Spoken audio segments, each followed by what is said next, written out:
Okay, y'all. So I was tapping into Source for more information about spiritual teaching in some of our soul plans.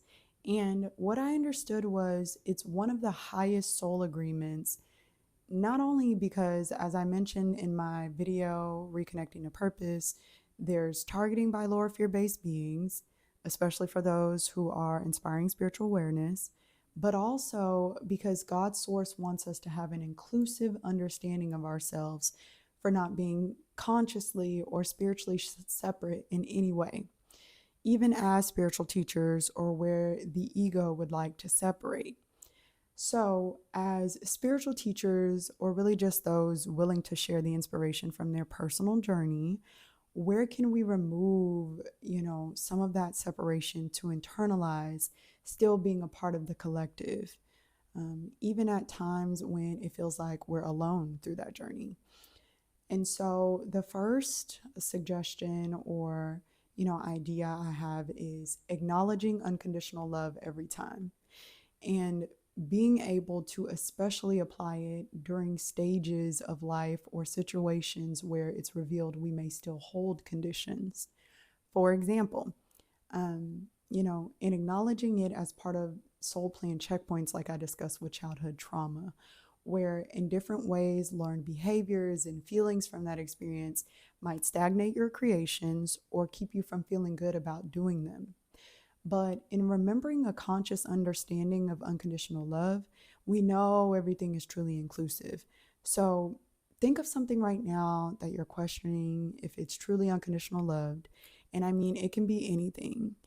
And if you say, well, I don't think that really falls under unconditional love because, it's not done this way or a certain way, or you've even based it on a preconceived notion from anywhere outside of what has been confirmed for you, then that's where you would be being conditional with yourself.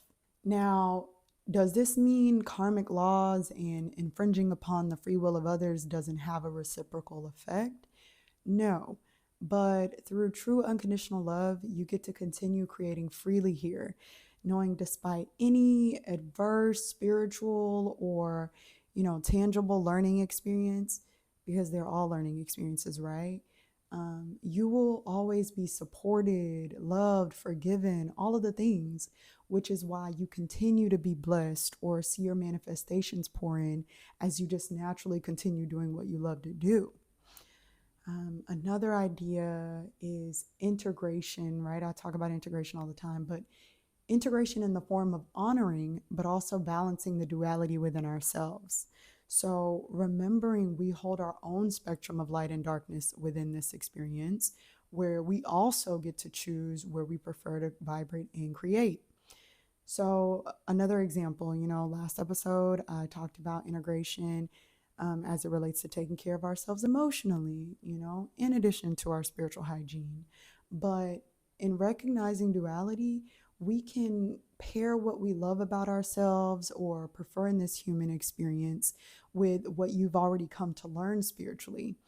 And sometimes there can be a disconnect there when you're ascending to higher levels of consciousness, because the ego tends to resist releasing and transformation, or really the acceptance of just what is. And I found this resistance typically happens in the place where there's an emotional attachment combined with a false sense of security, creating our comfort zone. Which, by false, I mean it may be the routine for your emotional body or your psyche, but unlike the stability routine typically implies, it's a sense of security that isn't equally from a supportive foundation, which is the whole point of this type of integration, to, out of the sea of external noise, finding what truly supports you. So, what can this type of integration look like? Well, radical self and situational acceptance.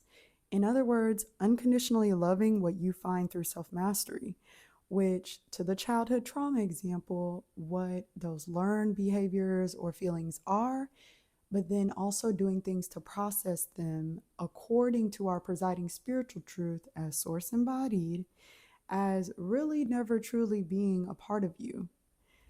But like, why? What are the higher reasons that we can connect to all of this?